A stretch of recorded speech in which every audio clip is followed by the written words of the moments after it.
Opa, gente, tudo bom? Estamos aqui para mais uma aula online. Essa aula é uma aula um pouco especial, uma aula sobre arquitetura de reatores nucleares. A gente vai conhecer um pouquinho mais a respeito de como funciona um reator nuclear, os tipos de reatores nucleares que existem e, por final, vamos entender o que aconteceu em Fukushima em 2011.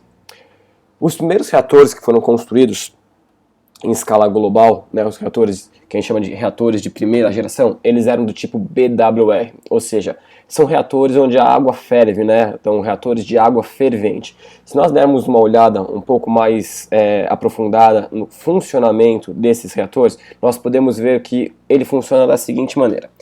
Dentro do núcleo existem as barras de urânio, né, todo o elemento combustível aqui dentro, onde as reações de fissão nuclear acontecem, e quando acontece uma reação de fissão nuclear, a energia é liberada na forma de calor. Esse núcleo ele é circulado com água, né? Essa água, quando é bombeada por meio desta bomba localizada aqui, ela entra na forma líquida. Quando passa por meio das barras de combustível nuclear, ela aquece até o momento em que ela evapora. Ao evaporar, aqui em cima nós temos então todo o vapor e, obviamente, essa água nesse circuito inteirinha, por estar em contato com o material nuclear, ela é uma água radioativa, ela é água contaminada. Aqui em cima temos então, obviamente, né, vapor radioativo, e esse vapor vai circular por essa tubulação primária até encontrar uma turbina. Esse vapor gira essa turbina, que está ligada a um gerador, que gera energia elétrica, então, para abastecer residências, indústrias, etc. Quando ele passa pela turbina, esse vapor radioativo, ele vai entrar num trocador de calor, né, um condensador. Nesse canto aqui entra a água fria, que é bombeada por esta bomba, e esta água fria, ela troca calor, ela recebe o calor desse vapor, fazendo com que esse vapor radioativo se transforme em água, aqui no final do condensador, e com essa troca de calor, essa água que entrou fria por aqui, ela acaba saindo quente por aqui, né? Então temos dois circuitos principais. O circuito primário, onde nós temos a água circulando, né, dentro do núcleo do reator e virando vapor para girar a turbina. Ela precisa voltar na forma líquida, então ela troca calor com uma água que vem no circuito secundário. Então condensou, volta ao estado líquido, é bombeado novamente para o circuito, no circuito primário para dentro do núcleo do reator, mantendo esse ciclo. O importante é notar que quando esta água fria aqui entra no circuito secundário, ela não entra em contato com a água radioativa, ou seja, quando ela volta para onde ela veio, para o oceano, para uma lagoa, ela é uma água normal, ela está quente só. A única coisa que houve aqui foi troca de calor. Essa aqui é a estrutura básica de um reator do tipo BWR, né? Embora pareça simples, né, ele é muito complicado de se construir. Então eu separei essa imagem aqui de um reator que estava em construção nos Estados Unidos, para vocês terem ideia, né, da complexidade que é para se construir um reator nuclear, mesmo os de primeira geração. Com o passar do tempo, foram ficando evidentes algumas melhorias que poderiam ser feitas, e temos então agora a segunda geração de reatores, que nós chamamos de PWR, ou seja, são reatores onde a água se encontra pressurizada. Então nós vamos dar, assim como fizemos no BWR, vamos dar uma olhadinha em como funciona ele com um pouco mais de detalhes, né? Como a gente pode ver aqui nessa imagem, nós temos o vaso do reator, assim como encontramos no BWR. O núcleo do reator fica dentro dele, as barras de elementos, né, combustíveis estão aqui de urânio, e eu tenho então aqui uma água que ela está no formato líquido, está na forma líquida. Ela circula dentro desse sistema primário aqui, que eu estou destacando para vocês com o mouse do computador, por meio desta bomba, né, essa bomba faz essa água rodar. Qual é a grande diferença entre os reatores BWR e PWR, né? Como nós vimos lá, no BWR a água ela literalmente evapora dentro do núcleo, né? Fazendo que esse vapor faça a turbina girar. Na PWR existe um pressurizador que mantém esta água sempre líquida. Embora ela aqueça demais aqui, esse pressurizador faz com que ela seja mantida no estado líquido. Normalmente ela é mantida no estado líquido com temperaturas que variam entre 600 e 800 graus Celsius, tá? Então ela está totalmente líquida nesse circuito primário inteiro. Quando ele atravessa o pressurizador aqui, essa água radioativa, obviamente, né, quente, ela passa dentro de um trocador de calor, certo? E esse trocador de calor veio água daqui, ó, num sistema secundário. Essa água aqui não entra em contato com essa água radioativa, tá? Então a bomba bombeia, literalmente falando, óbvio, né?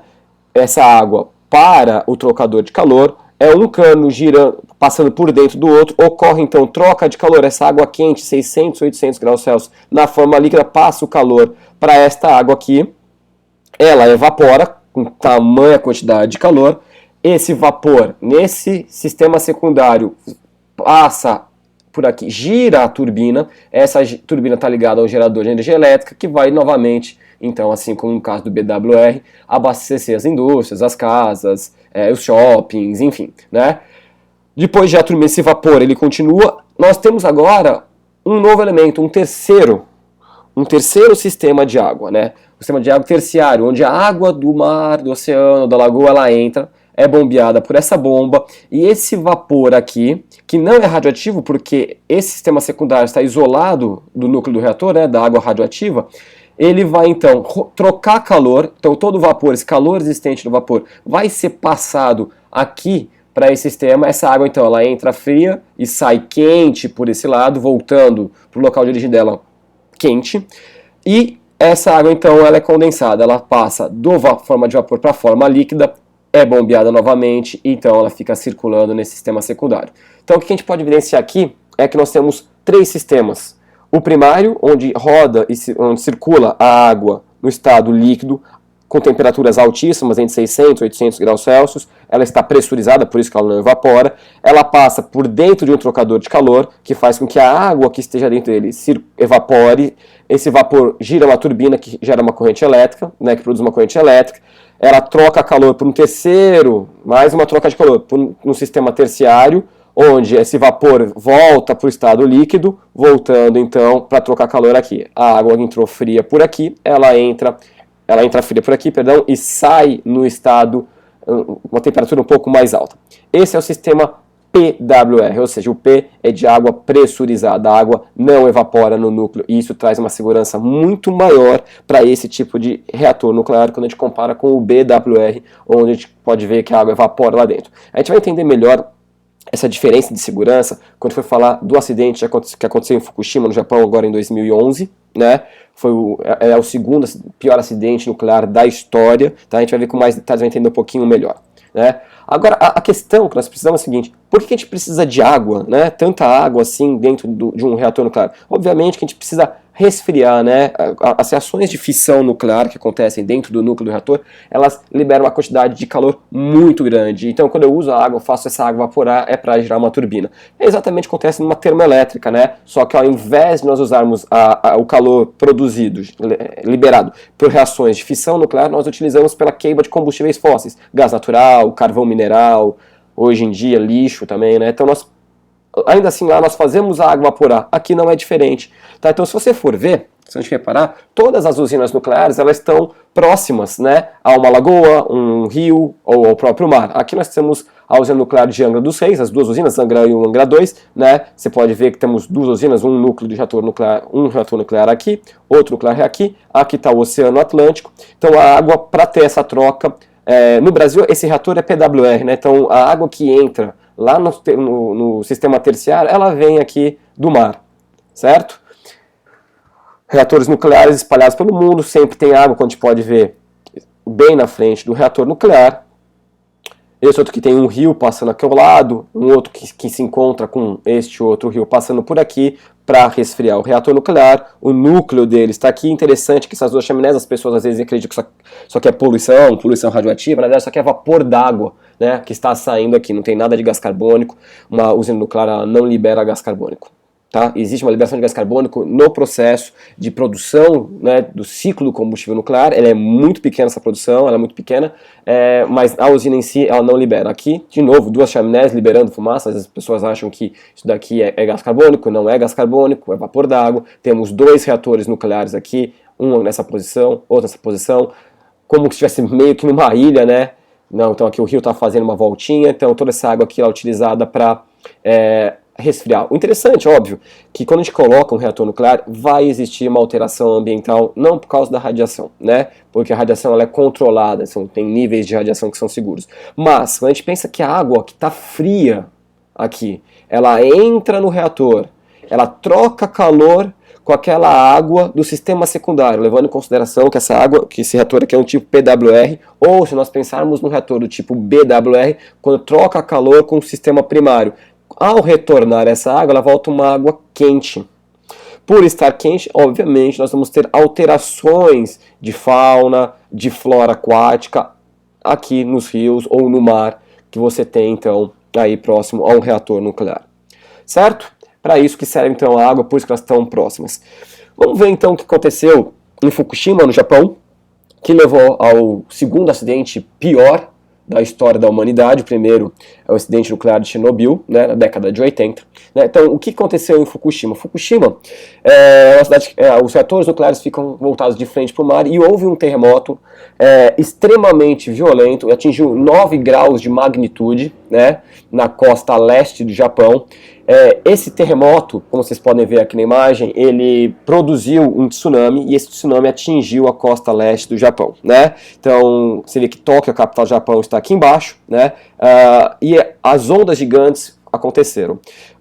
Essa aqui é uma imagem da usina nuclear de Fukushima, né, antes do acidente nuclear, né? Então vocês podem ver aqui que existe água saindo, então a água entra por um lado da usina nuclear, né? Está saindo aqui também por causa que nós temos 2 reatores, são 6 reatores no total, 4 localizados aqui, onde vocês podem ver, 2 reatores nucleares localizados aqui, então a água que está saindo aqui, ela é utilizada para resfriar esses reatores, fazer a troca de calor, aqui para resfriar esses 2 reatores, e existe esse muro de contenção, né? Esse muro de contenção ele foi projetado para resistir a um tsunami de 5 metros de altura, né? O que aconteceu com esse terremoto, com esse maremoto, na verdade, né, que produziu esse tsunami, foi classificado por um professor do Instituto de Pesquisas Energéticas e Nucleares, da USP, localizado na USP, aqui na cidade de São Paulo, como semi-apocalíptico. A onda gigante que atingiu esses reatores, ela tinha 14 metros de altura. Ou seja, um muro projetado para aguentar um tsunami de 5 metros de altura, né, que era, historicamente, os tsunamis que já tinham um passado no Japão, então ele foi projetado para manter essa margem de segurança. Ainda assim, chegou uma onda gigante com 9 metros a mais de altura e atingiu as paredes dos reatores. A gente vai ver mais para frente como que esses reatores ficaram após as explosões que ocorreram lá, tá? Aqui eu destaquei um vídeo para vocês das ondas gigantes atingindo os reatores da central nuclear de Fukushima. Vocês podem ver aqui estão os reatores nucleares e você daqui a pouco vai ver o impacto de uma onda à altura em que se chega. Vou deixar vocês assistirem e olha só aqui, ó. Olha a altura da onda que atinge os reatores nucleares, né? Extremamente violento. Acontece que o impacto dessa onda sobre os reatores não provocou danos nenhum em relação à estrutura física dele, né? A estrutura de concreto que isola o reator do resto do mundo. A gente vai entender daqui a pouco como que isso aconteceu, tá? Tem mais um vídeo aqui que eu deixei separado para vocês, que é exatamente, né, uma explosão dos reatores depois de alguns dias da colisão. A blast at the Daiichi nuclear power plant in Fukushima. Its sheer power plain to see. Well, experts are warning that radiation levels now are rising at the Fukushima nuclear plant. And there is a high risk, they are saying, of a leak if the situation isn't resolved in the next few hours. 4:36 p.m. we've received a report that the water cannot be pumped, and we are currently working on how to obtain enough electricity so that the water can all be sent and pumped into the reactor's coolers. Então esse foi a primeira explosão que aconteceu nos reatores nucleares. Mais alguns dias houve uma segunda explosão, que é essa. Pode ver que até o áudio tem uma defasagem, porque a câmera estava bem distante, então o som leva um tempo significativo para chegar até onde estava a câmera. Você pode ver a violência da explosão. Essa é a apresentadora, a expressão dela totalmente desacreditando o que tinha acontecido. O mundo inteiro ficou chocado com esse acidente, obviamente, né? Bom, Então eu acho que agora a gente tem já algumas coisas, né, alguns elementos que a gente pode tentar entender. Isso aqui é o resultado, a foto vista de cima da estrutura que ficou resultante dos reatores nucleares após a explosão. Então nós vemos as explosões dos 2 reatores nucleares, um deles localizados aqui, né, um outro deles aqui, e temos uma foto de frente feita pelas equipes, e esse aqui foi o resultado final da explosão de um dos reatores. Ó, a estrutura completamente comprometida, totalmente destruída, tubulação de água que passa, de resfriamento, tudo comprometido. E se vocês prestarem atenção, as ondas, quando atingiram os reatores, elas invadiram totalmente, né, a costa leste, né, as praias, tudo mais. Houve uma destruição de todas as cidades, pessoas foram arrastadas, casas foram arrastadas, veículos boiavam na onda como se fossem barcos de isopor, tá? Então, nessa situação, o que acontece é o seguinte: existe todo um sistema de segurança que infelizmente não funcionou. Então é exatamente isso que a gente vai tentar entender agora. Eu vou retomar um pouquinho da estrutura do reator nuclear para a gente poder entender com mais detalhes o que aconteceu em Fukushima. Primeira coisa, os reatores nucleares do Japão, da central nuclear de Fukushima, mais precisamente, eles são do tipo BWR, são reatores de primeira geração. Então eu vou retornar ao nosso entendimento dos primeiros reatores que nós estamos assistindo nessa aula, né? O que acontece? Existem no reator do tipo BWR existem duas bombas que fazem a água circular dentro do reator nuclear, né? Essa bomba aqui e essa bomba aqui. A questão é, o que faz essa bomba funcionar, né? Ela precisa de energia para funcionar. E da onde vem essa energia? A energia que primariamente, ela vem da rede elétrica, né? E por mecanismo de segurança, assim que tem uma queda de energia, assim como aconteceu no apagão aqui no Brasil em 2010, se não me engano, a primeira coisa que acontece é a usina nuclear ser desligada, tá? Então, quando isso acontece, então a gente tem assim, um sistema primário, que ela é abastecida por energia elétrica. Se a energia acabar, essa bomba tem que continuar circulando para resfriar o núcleo do reator.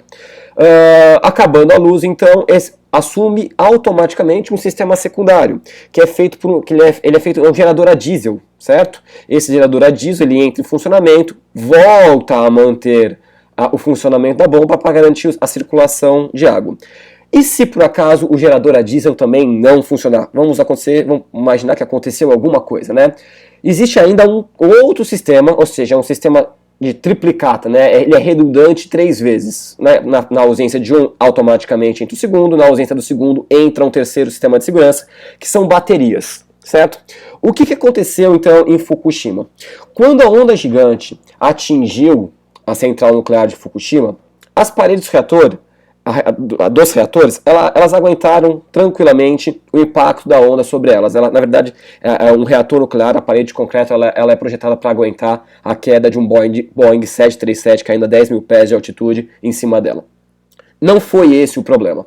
Acontece que a água invadiu todo o litoral, inclusive inundando todo o parque onde estavam localizadas as usinas nucleares, certo?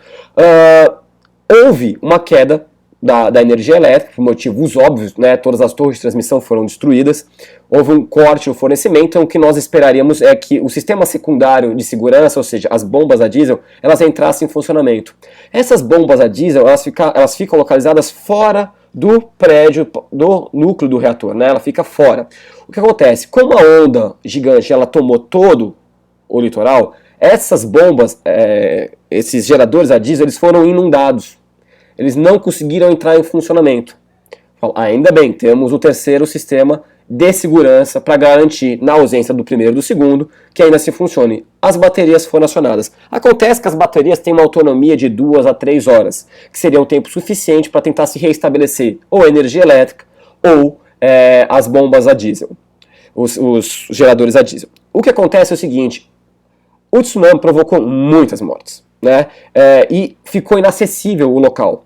Resultado disso, depois de 2 horas, a bateria acabou, a energia que estava armazenada nas baterias acabaram todas elas, e o reator nuclear ficou com as bombas paradas. Qual é o resultado imediato disso? Por mais que ele esteja desligado, e na verdade o reator onde aconteceram as explosões, eles estavam já desligados porque estavam em processo de manutenção, As reações nucleares, apesar de fissão nuclear não estar acontecendo, existe toda a radioatividade que se mantém dentro do núcleo do reator. E essa radioatividade localizada aqui no núcleo do reator fez com que essa água que não estava mais circulando continuasse evaporando. O que aconteceu? Todos esses elementos aqui, todos os canais de combustível que deveriam estar cobertos por água, essa água começou a evaporar, o nível foi descendo, deixando exposto então as barras com os elementos combustíveis. Resultado disso, uma alta pressão aqui dentro, por causa da formação de vapor, estava tudo parado, né? O calor era intenso lá dentro, essas barras de combustível acabaram por derreter. O que acontece é o seguinte, o mais grave de tudo foi o que levou efetivamente ao acidente. Essas barras, onde estão localizadas o combustível nuclear, o urânio, elas são formadas de uma liga de zircônio, certo? Esse zircônio, conforme você tinha um sistema onde você tem uma grande quantidade de água numa alta temperatura e numa alta pressão, esse zircônio acabou reagindo com o vapor de água, produzindo óxido de zircônio. Não é um problema, claro, está sofrendo oxidação, deixando exposto todo o material nuclear. Acontece que nessa reação, além de produzir óxido de zircônio, também liberou gás hidrogênio, que nós sabemos que é altamente explosivo. Bom, esse gás hidrogênio foi se acumulando dentro do vaso de contenção dos reatores nucleares, e com a primeira faísca que saiu lá dentro, houveram, na verdade, foram duas explosões, aquelas explosões que vocês viram agora no vídeo, né, aqueles dois vídeos, um era só o das ondas atingindo a usina nuclear. Então, a explosão em si não foi causada por uma explosão nuclear. Na verdade, ela foi causada por o quê? As barras que continham os elementos radioativos, né, o combustível nuclear, perdão, elas reagiram com água, formando óxido de zircônio, liberando gás hidrogênio. Esse gás hidrogênio ficou acumulado. Tem um sistema ainda, né, quando a pressão aumenta demasiadamente no núcleo reator, existe uma válvula, como se fosse uma panela de pressão, que faz com que esse vapor, né, saia, ela abre. E esse vapor, ele obviamente é radioativo. Então, esse mecanismo funcionou, liberou uma parte desse gás hidrogênio, mas quando teve a primeira faísca lá dentro, todo aquele gás explodiu, a tampa do reator explodiu, e essa explosão lançou toneladas de material radioativo para a atmosfera, contaminando o solo, o ar e a água nas proximidades da central de Fukushima. Todo um raio, né? Então, todo um raio foi evacuado, todas as pessoas foram evacuadas, né? E até hoje estão trabalhando ainda para conseguir controlar os reatores nucleares. Certo? Eu espero que tenha ficado um pouco mais claro quais os eventos que levaram à explosão nos reatores de Fukushima, como funcionam os reatores nucleares, como que se utiliza um reator nuclear para produzir energia elétrica, certo? E é bom saber que hoje os reatores nucleares que estão sendo construídos, eles são reatores de terceira geração, os que estão em projeto ainda são reatores de quarta geração, que naturalmente evitam esse tipo de acidente. A pergunta que fica para a gente responder nós temos duas usinas nucleares no Brasil, Angra 1 e Angra 2, retomamos a construção de Angra 3, a pergunta é, numa eventualidade como essa, se tivéssemos um tsunami, nas mesmas proporções ou não, que ocorreu no Japão, será que as usinas nucleares de Angra dos Reis sofreriam esse mesmo tipo de problema? Elas poderiam explodir por essa sequência de eventos? A resposta é não. Primeiro, porque nós temos usinas do tipo PWR, então nós não temos somente 2 sistemas de circulação de água, nós temos 3. Lembrando que no primeiro, que é onde está todo o material radioativo, né, a água radioativa, ela está totalmente isolada. Então a água não evapora aqui dentro, nós temos um pressurizador. Portanto, nós não teríamos o problema de evaporação, consequentemente a água não ia baixar o nível aqui nesta região do núcleo, não deixariam as barras dos elementos combustíveis expostas, não produzindo, não reagindo com zircônio da maneira como nós vimos. Então, esse tipo de reator, os tipos PWR, são imunes a este tipo, né, de evento, de sequência de eventos que aconteceu em Fukushima. Obviamente, o que nós poderíamos ter perda de água se, por exemplo, esta parede aqui, essa piscina, literalmente uma piscina, nós encontrássemos um furo, um vazamento de água, o nível de água aqui ia descer cada vez mais, existe o sistema para injetar mais água, mas se fosse um vazamento muito grande, isso poderia acontecer. Tudo isso é muito controlado, tá? Acidentes nucleares não acontecem todo dia, né? Claro que quando acontece, o estrago, a quantidade, o impacto para o meio ambiente, a quantidade de mortes é grande, as consequências duram anos, né? Mas não acontece acidentes nucleares desse tipo todo dia. Então temos dois, né? O primeiro, o mais grave de todos, como eu falei no começo dessa aula, é o de Chernobyl, né? Que todo mundo sabe, tem diversos vídeos na internet que vocês podem assistir. O segundo acidente mais grave que tinha tido até hoje, né, era o acidente nuclear de Goiânia, onde uma cápsula de Césio 137 tinha sido deixada numa clínica de radioterapia que foi fechada, e aí então carrinheiros tiveram acesso e se espalharam esse material radioativo. Quando em 2011 aconteceu o acidente nuclear em Fukushima, ele tomou a posição do Brasil, ficando como o segundo acidente nuclear mais grave da história. Temos ainda um acidente, uma explosão nuclear que aconteceu num reator nuclear em 3 Mile Island, nos Estados Unidos, só que o sistema de segurança, né, a explosão interna, ela ficou retida aqui dentro por causa da própria estrutura, né, da própria engenharia da parede do reator, que foi projetada para aguentar essa explosão. Não houve vazamento radioativo para o meio. É um acidente que pouca gente fala, né, ou conhece, né. Então hoje nós temos muito em pauta esses dois, né, Chernobyl e Fukushima. Bom, espero que eu tenha ajudado vocês a compreender um pouquinho mais esses eventos. Até a próxima, a gente se fala. Tchau!